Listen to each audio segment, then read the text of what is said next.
Hello everyone. आज हम ये स्टार्ट कर रहे हैं जो बेसिक क्वेश्चंस होते हैं IS 456 2000 से रिलेटेड। तो इसका आंसर्स आपको नेक्स्ट वीडियो में मिलेगा और आप मुझे कमेंट्स में बताएंगे इसका आंसर क्या है इस वीडियो में, और नेक्स्ट वीडियो जो आएगी उसमें आपको आंसर मिलेंगे। आज जितने भी क्वेश्चंस हम यहाँ कंसीडर ले रहे हैं, मतलब कंसीडर कर रहे हैं। सबसे पहले RCC was developed and first used by, जो रेनफोर्स सीमेंट कंक्रीट था वो डेवलप किया गया था और सबसे पहले यूज़ किया गया था किसके द्वारा। ये 4 ऑप्शंस हैं: Joseph Aspdin, François क्वेंगनेट, John स्मीटन, Joseph मोइनर। ये इसका आंसर आपको कमेंट में देना है। ये आपके एक तरह से प्रैक्टिस है जो बेसिक क्लियर करेगी आपको, और मैं फिर नेक्स्ट वीडियो लाऊंगा, इसमें आपको बताऊंगा आंसर्स करेक्ट जो भी रहेंगे। The Indian standard code of practice for PCC and RCC, plane cement concrete और रेनफोर्स सीमेंट कंक्रीट के लिए जो इंडियन स्टैंडर्ड कोड होता है वो कौन सा यूज़ होता है? तो 800 2000, IS 87 2000 या IS 456 2000 या नन ऑफ द अबव।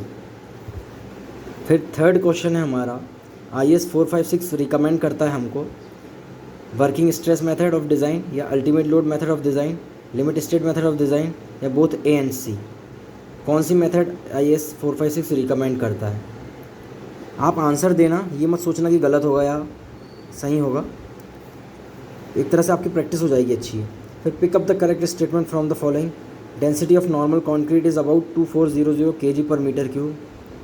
ये करेक्ट स्टेटमेंट हमको इसमें पिक करना है। Density of light weight concrete is about 1900 kg per cubic metre. Density of heavy concrete is about 3580 kg per cubic metre. और ऑल ऑप्शंस आर करेक्ट। अब आप देखें इसमें कौन सा ज़्यादा सही है या सभी सही हैं। ये SSC 18 में आया था। ये इंपॉर्टेंट क्वेश्चंस हैं जो SSC या राजस्थान या UPSSC में या MP या MPPSC में पूछ चुके हैं, इसलिए मैं आपको ये लेक्चर सीरीज स्टार्ट कर रहा हूँ।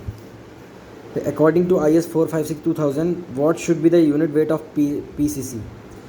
IS 456 2000 के अकॉर्डिंग कितना यूनिट वेट कंसीडर होना चाहिए प्लेन सीमेंट कॉन्क्रीट का? 24 किलोमीटर पर मीटर क्यूब, 23 किलोमीटर पर मीटर क्यूब, 21 किलोमीटर पर मीटर क्यूब या 22 किलोमीटर पर मीटर क्यूब। ये हो गया हमारा फिफ्थ क्वेश्चन। अब हम सिक्स्थ देखते हैं। The weight of reinforced concrete is generally taken as, जो वेट लिया जाता है RCC का वो कितना लिया जाता है? 2200 kg पर मीटर क्यूब या 2300 kg पर मीटर क्यूब या 2400 kg पर मीटर क्यूब या 2500 kg पर मीटर क्यूब। ये कमेंट करना है आपको इसका answer. What is the Poisson's ratio for normal concrete of strength, design and serviceability criteria? Poisson's ratio क्या होता है नॉर्मल कॉन्क्रीट के लिए, स्ट्रेंथ डिज़ाइन के लिए और सर्विसिबिलिटी क्राइटेरिया के लिए? 0.16 से 0.3, 0.12 से 0.1 या 0.15 से 0.2 या D ऑप्शन है 0.15 से 0.4। ये आया था MP 18 में पूछा था। ये MP बोर्ड के मतलब MPPSC में होगा शायद ये, इसलिए MP 18 लिखा है। फिर Poisson's ratio of cement concrete is about, कितना रहता है पॉइजंस रेशियो सीमेंट कॉन्क्रीट के लिए? 0.5, 0.28, 0.15 या 0.40। फिर the relation between modulus of rupture FCR, splitting strength FCS and direct tensile strength is given by, जो रिलेशन होता है इन सब में, मॉडुलस ऑफ रप्चर में, स्प्लिटिंग स्ट्रेंथ में और डायरेक्ट टेंसाइल स्ट्रेंथ में, वो क्या होता है? FCR equal to FCS equal to FCT, तीनों बराबर होते हैं क्या? फिर FCR is greater than FCS is greater than FCT या FCR is less than FCS is less than FCT या FCS is greater than FCR is greater than FCT? ये आपको बताना है।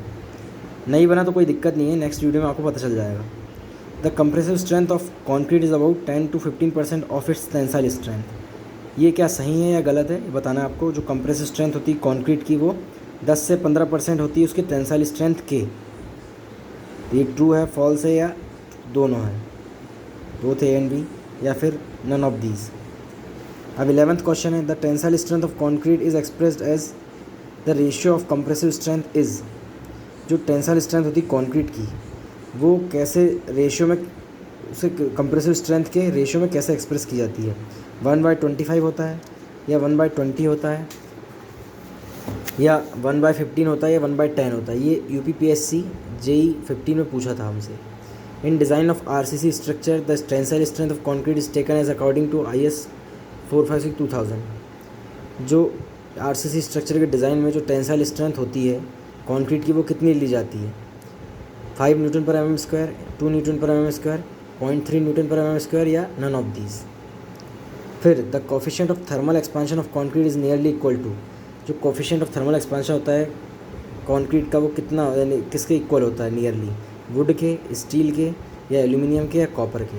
ये UPSSC में JEE में 2016 में पूछा गया था। फिर the advantage of reinforce concrete is due to. जो एडवांटेज होता है रेनफोर्स कॉन्क्रीट का, वो किसके लिए होता है? किस कारण, इसका रीज़न बताइए। मोनोलिथिक कैरेक्टर के कारण, या फायर रेजिस्टिंग और ड्यूरेबिलिटी के कारण, और economy because of less maintenance cost होती है इसलिए क्या, या ऑल ऑप्शंस आर करेक्ट। ये SSE 18 में पूछा था।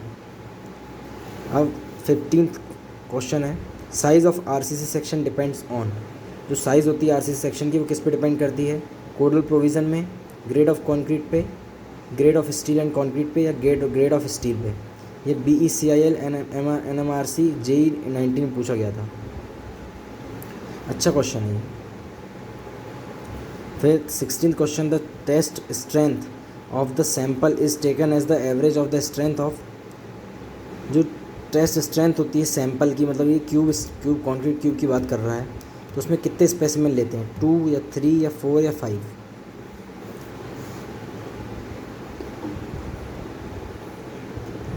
फिर a repeat test shall be made if individual compressive strength of cube varies from the average compressive strength of the batch of 3 cubes by। ये पूछ रहा है कि जो इंडिविजुअल कंप्रेसिव स्ट्रेंथ होती है क्यूब की, वो वेरी करती है एक एवरेज कंप्रेसिव स्ट्रेंथ से। मतलब अगर आप 3 क्यूब का एवरेज लो तो कितना टॉलरेंस आ सकता है? +-20%, या +-15%, +-10%, या +-25%। ये ESIC JEE 19 में पूछा गया था। अब ये है, consider the following statement regarding characteristic strength of concrete. The test result of the sample shall be the average of the strength of X specimen and the individual variation should not be more than ±5% of the average.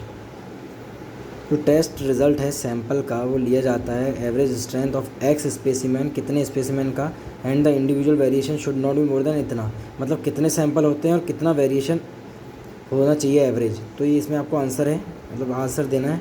5 sample हैं तो 15 ±15% average है, या फिर 5 sample हैं और 5 ±% आता है, या 3 सैंपल का 5 आता है, मतलब 5 वो रहेगा, या 3 सैंपल हैं तो 15 का वेरिएशन आएगा।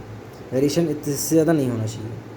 अब 19th क्वेश्चन है, the characteristic strength of concrete is defined as that compressive strength below which not more than. अब इसका आंसर क्या है? जो कैरेक्टरिस्टिक स्ट्रेंथ होती है कॉन्क्रीट की, वो डिफाइन होती है compressive strength below which not more then, कितने % रिजल्ट फॉल होना चाहिए। मतलब होता है ना एक डेफिनेशन कैरेक्टरिस्टिक कंप्रेसिव स्ट्रेंथ की कॉन्क्रीट की जो होती है, जो FCK से हम डिनोट करते हैं, जो Nm/mm² में होती है, वो उसका रिजल्ट कितना होना चाहिए? 10% ऑफ रिजल्ट फॉल होना चाहिए, या 5% रिजल्ट फॉल होना चाहिए, या 2% रिजल्ट फॉल होना चाहिए, या none of the above. UP JEE में पूछा था 2015 में। अब हमारा लास्ट क्वेश्चन है आज का, in case of steel design the minimum value of stress below which not more than a specified percentage usually 5% of the corresponding stress of sample tested are expected to occur is called as. Steel design में जो minimum value होती है stress की, जिससे 5% से test sample fail नहीं होते हैं, are expected to occur is called, वो कौन सी लिमिट कहलाती है? प्लास्टिक लिमिट, कैरेक्टरिस्टिक यील्ड, या कैरेक्टरिस्टिक लोड, या रप्चर लोड। ये DDA शायद दिल्ली का है, ये JEE जूनियर इंजीनियर 2018 में पूछा गया था। Thank you for watching. इसका आंसर दें आप कमेंट्स में, और मैं नेक्स्ट वीडियो में सबके आंसर बताऊंगा। डेली हम 20 क्वेश्चंस लेंगे। Share and subscribe the channel.